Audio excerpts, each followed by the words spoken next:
Hey guys, hope everybody's doing well. So excited to be bringing this next spotlight guest to you. We're going to be interviewing with Steve Schutt today. Steve is out of the Panhandle of Florida. Can't wait for you to hear the name of his town. Pretty awesome name. He's a great guy. He's doing great business, and I know you all are going to learn a ton from it. So enjoy, Steve Schutt. Steve Schutt, welcome. It is great to see you today, man. How are you? I'm doing amazing. I'm doing I, good. I love that you're doing amazing. So let's right out of the blocks. Here's what Andy and I would love to know. We would love to know if you had a room, and you kind of do, if you had a room of 100 LOs right now, Mm. and you were just gonna like share with them some wisdom and experience that has put you to a place they're gonna want to know first. Well, so why should I listen to Steve? So can you talk to us just a little bit about maybe historical volume, where you are right now? Just give us a little framework production wise. Yeah, so I've been in the business since 2004. Started off just as a junior for somebody who owned his own small brokerage, kind of rode that wave, went through the downturn of the market in the late 2000s, and coming out on the other side, I'll call it God's blessing on my life. I live in a military community, and when I started in the business, I just started learning VA loans. Didn't go across the bridge to the tourist town where there was a bunch of property flipping and all that stuff. It honestly intimidated me. And so Oh, good. when all that stuff dried up, I was the only guy in town that knew how to do VA loans because everybody That had is spent so the last good, several man. years chasing condo deals. And so business took off. I've probably somewhere close to 2,500 closings now, I think on my own over the last 20 years.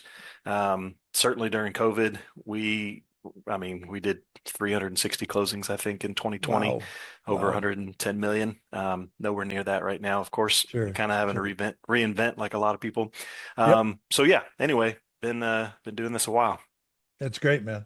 So if you had to project as we sit here in the summer, the time that we're interviewing you is just about halfway through the year. So if you were to project 2026 volume ballpark, what do you think you'll hit this year? I should be someplace in the like 45 million-ish range, north of Nice. 40, south of 50, if I had to Yeah. guess, Yep. based on where That's we're at great. right now. That's good. Well, buddy, I have learned a lot about you in the time that we have spent together, and I really do appreciate the way that you do your business, the way that you have shown up. One of the very first things you told me, which I'm assuming you're probably going to regret this because I'm going to mention it again, is you said, "Well, I'm kind of the mayor of my town," and that's the uncomfortable laugh that I knew was going to happen. Uh-huh. But the beauty of that is what that really means, and your comfort in being able to say that tells us that you are well connected and you have made an effort to be known and to be involved. So I'd love to just start there if you don't mind, man. Like Sure. how did that occur? Was there a moment where you kind of flipped a switch and said, I want everybody to know me, or was it more just a slow, steady kind of move towards Boyle of involvement in charities and service groups? Like how did this occur? No, there wasn't like a defining moment, honestly. It was a business that I was in before the mortgage business was actually a business with my mom. That's a whole other story. And but she really believed in being part of the local chamber of commerce. And I was a young professional in this community, strong military community, so there's not a lot of profession, so to speak. And so I jumped in both feet into the chamber of commerce, just trying to, help promote and do things for my business at that time, and then translating into the mortgage field, like I stayed within the chamber, and so a lot of Yeah. it came from there. Opened up a lot of different opportunities to get involved in a lot of organizations.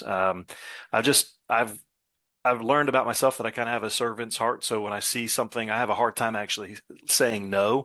And I've learned that that's an important thing that I've had to get good at because I'm just naturally wired. If I see something I want to step in and help. And so I've gotten myself involved into a lot of different things, whether that's like through church stuff or you mentioned charity, certainly the Chamber of Commerce. I've always been the guy that's like coached my kids' baseball team or at least helped out, right? Like I'm Yeah. there. And so you do that long enough in a small town, especially a town that you grew up in, and people get to know you pretty easily. My office is right on the main road. That doesn't hurt. You Yeah. got Right. 10, 15,000 cars going by it every, 6 to Dude, 7 hours. come on, man.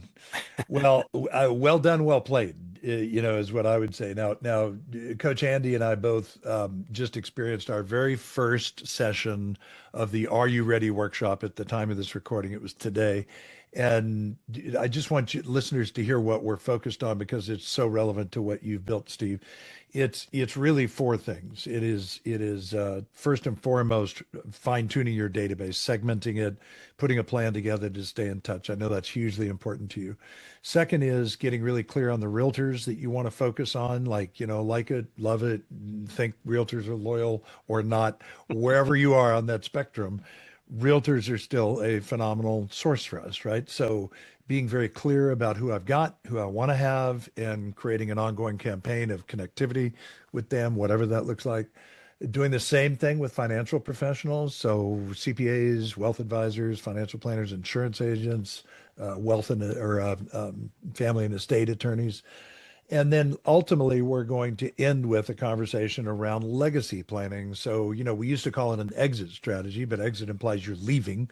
And, you may or may not do that personally, but I think for a lot of people to begin planning an idea that I am creating a business and a book of business that is going to have value to someone else. So whether that's someone that currently works with me and they sort of take over or actually sell it outright to someone who wants to take that business over, that'll be the closing element of our workshop there. So with all of that in mind, I mean, let's just start with the database for a minute. You mentioned 2,500 closings or so. Is that correct? Is that the number that I heard? Yeah, approximately. I really should have it dialed in a little bit better, but moving companies a few times over the course of the career, you lose track of a couple here and there. Every So, everybody can relate to that. It's like every time you move, you lose a spatula, so yeah, it's oh yeah.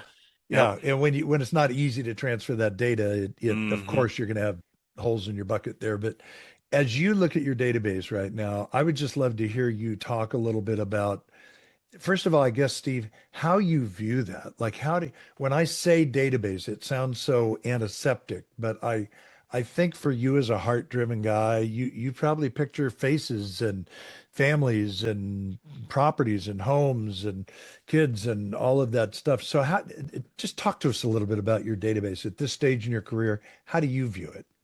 Yeah, I mean, I view it as a gold mine, right? Like, and I'm not good about it. Like, let's just be super clear. I'm not anywhere near where I want to be as far as staying in contact with everybody on a meaningful level. Like, I've got Yeah, plenty of emails that go out and drip and all that kind of stuff. And hopefully, almost everybody gets at least one call or email or text a year, specific to them, not just a general newsletter type thing. good. But no, yeah, I mean, anybody who's been doing this long enough, like for me, I have a hard time remembering last names and faces and how they link together. But if Mm, you tie that together, I remember your story.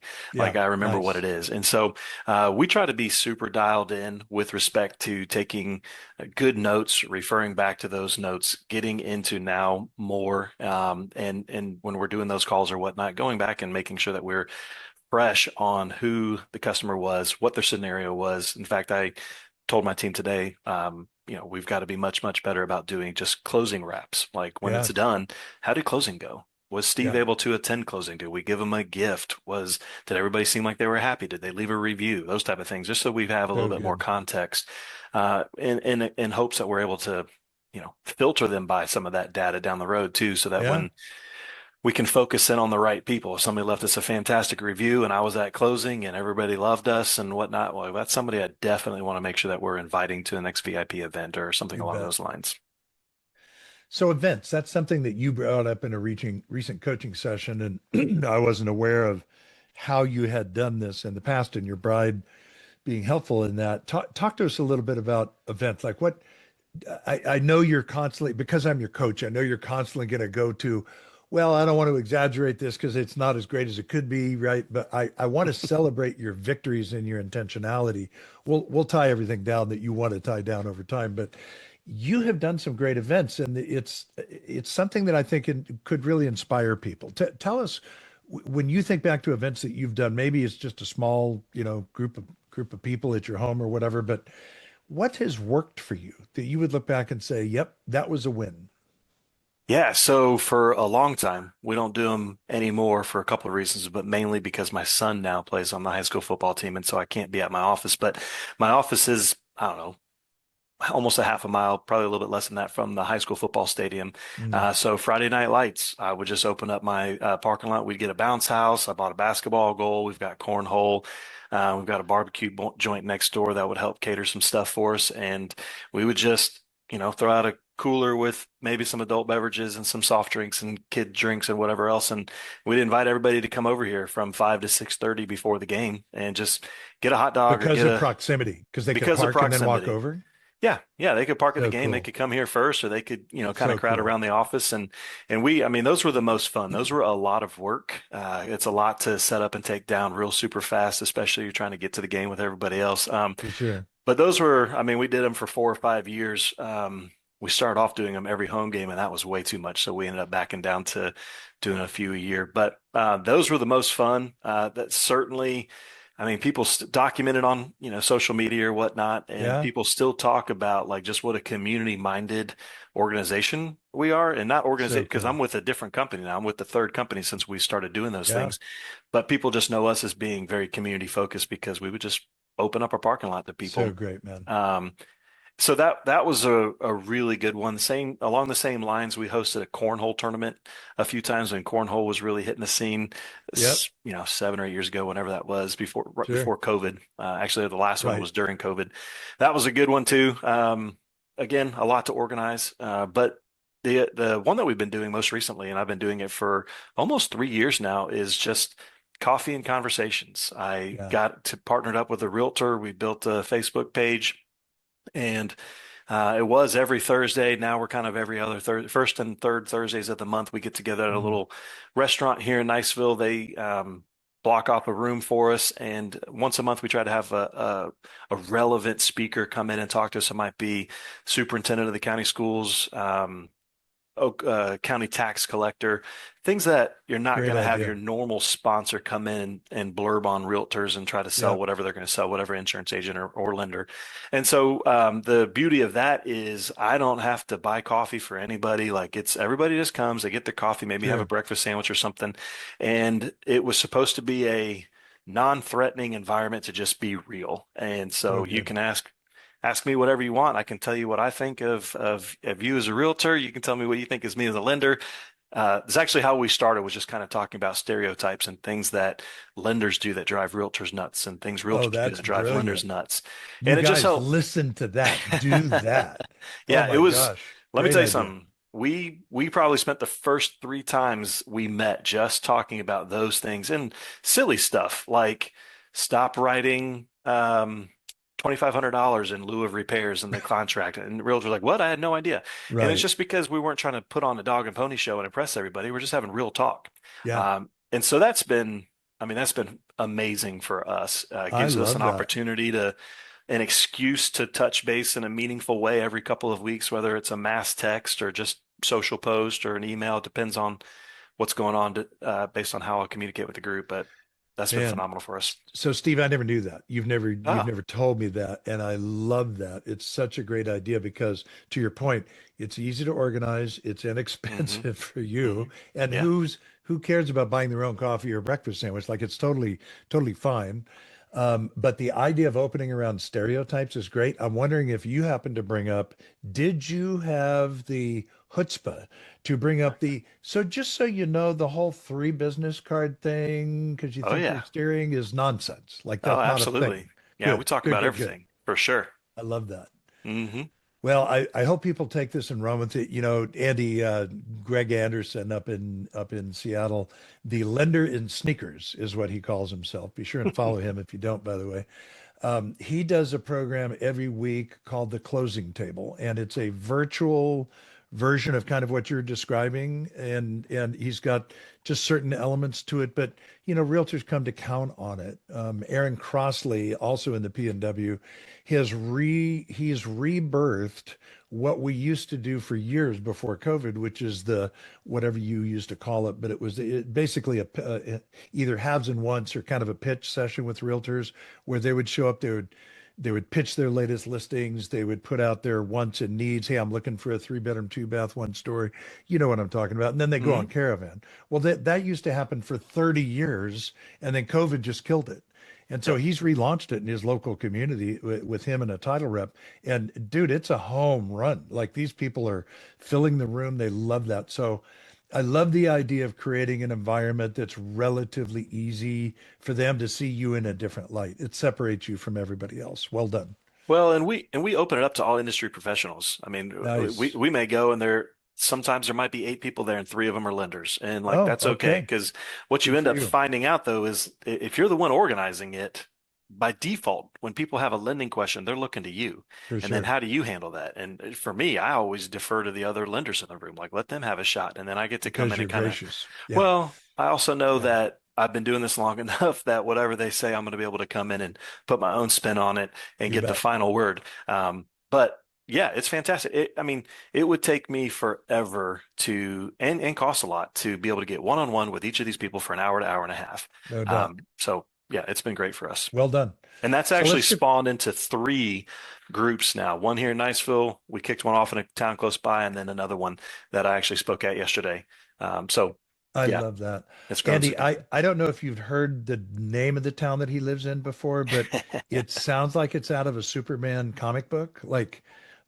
Where did he grow up? Well, it was probably Niceville. It I seems love like to that. me, When he said right? that, that one caught my ear too. I'm like, Niceville. Of course it is. Yeah. It's pretty darn Yep. good. Anyway, So, all so right, so wait, I let's just want to make shift. sure that we understand this. Steve is the mayor of Niceville. Does No. it get any better than that? Steve, honestly, as we're talking about it, here's what you have to do. This is an action plan.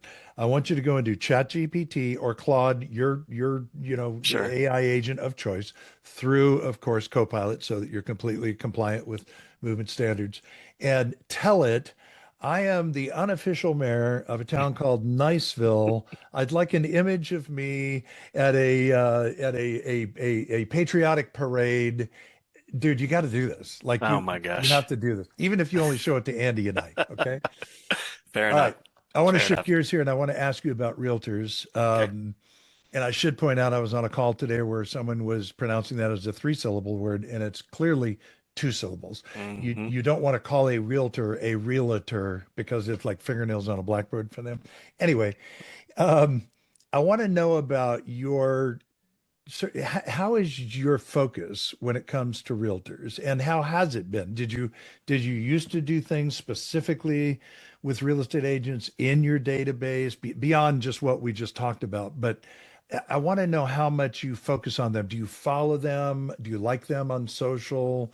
Do you do lunch and learns at offices? Like how else if there is anything beyond what you just described, how else do you connect on the real estate agents that matter to you? Well, I think you said it there. I got real dialed in on the ones that actually really matter to me. Yeah.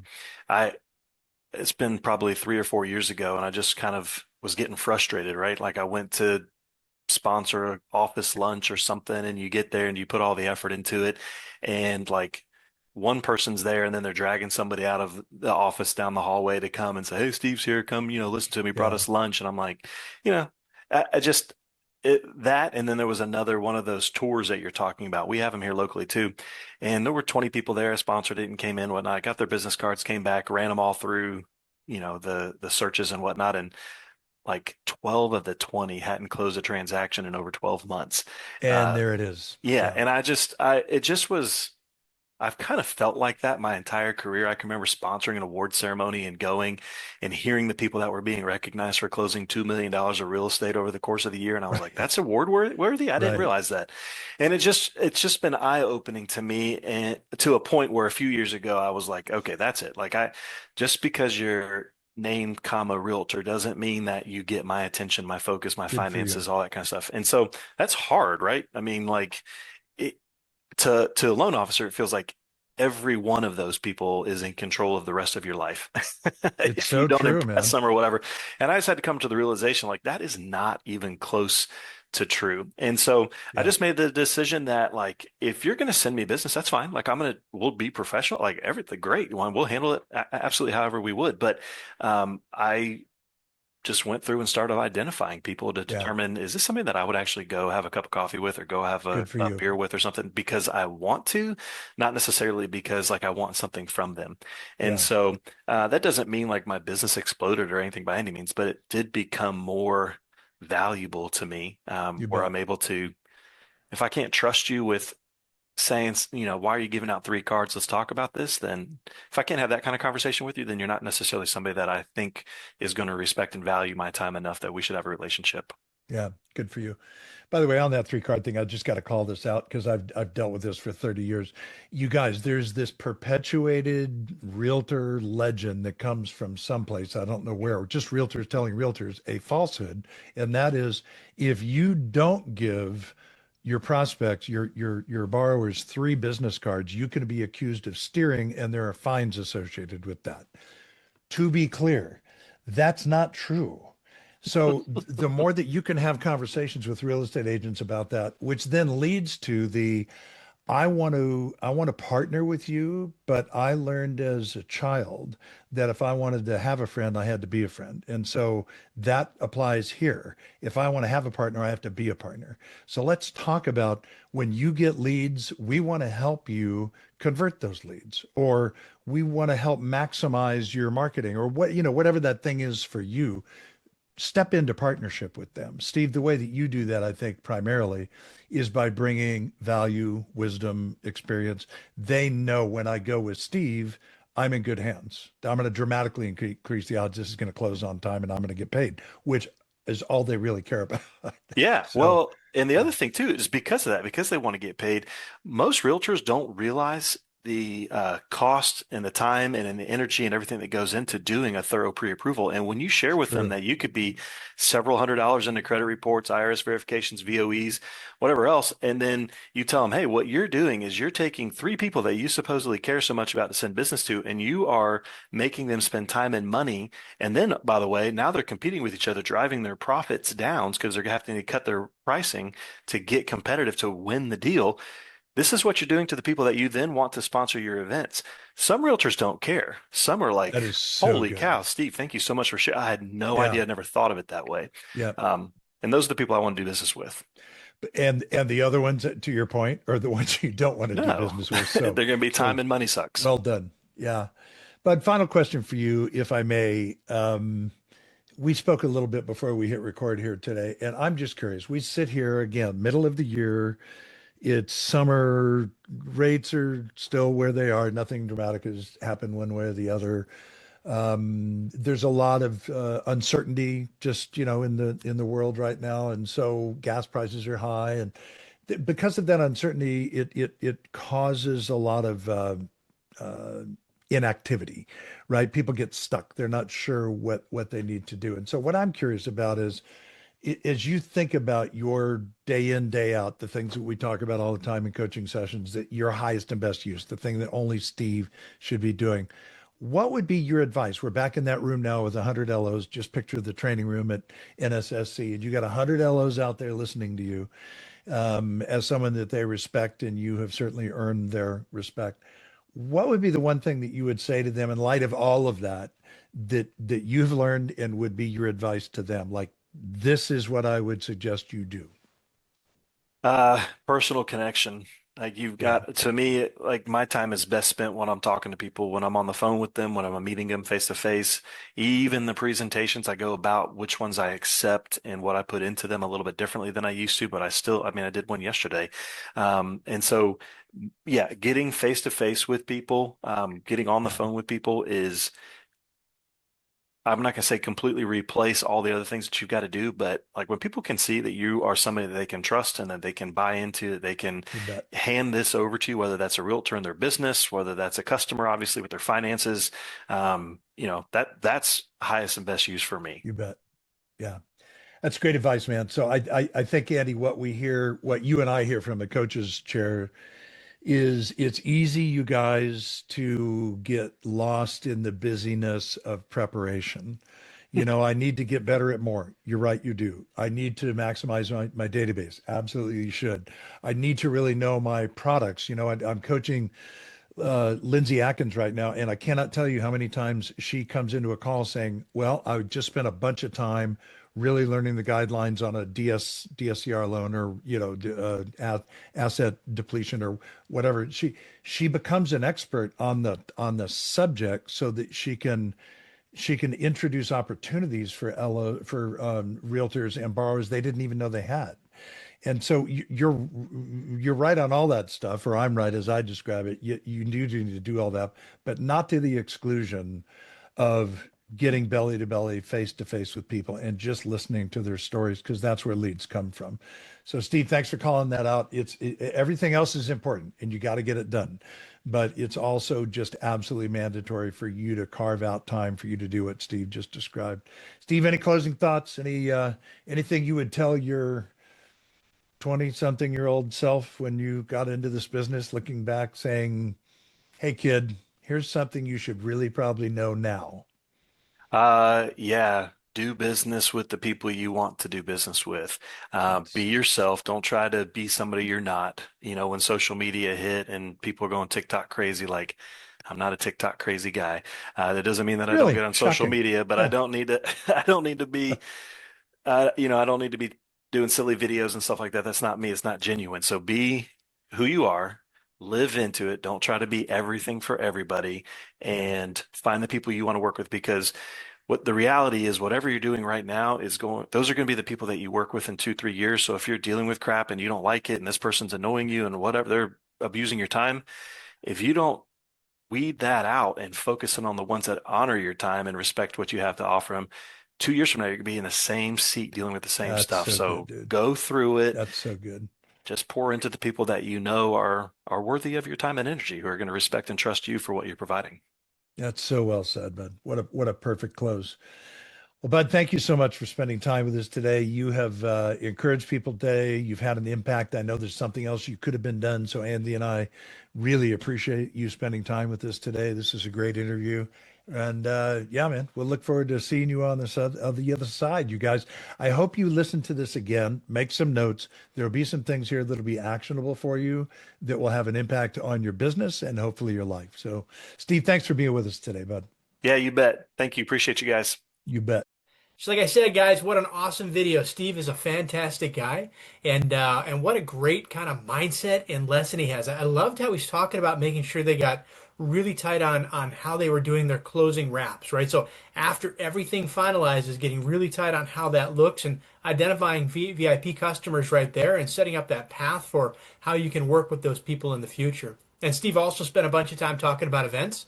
The thing that really caught my ear the most was looking for ways to really tie into things that are going on in the community so that you can be a part of the community in the way that you're establishing those events. Whether it's a high school game, tailgate party that you're doing, or the coffee and conversations where it's that real world, honest, open conversation that you're having with folks. But creating those really unique, easy places to sit down and be able to just build into rapport and relationship with people authentically in the community.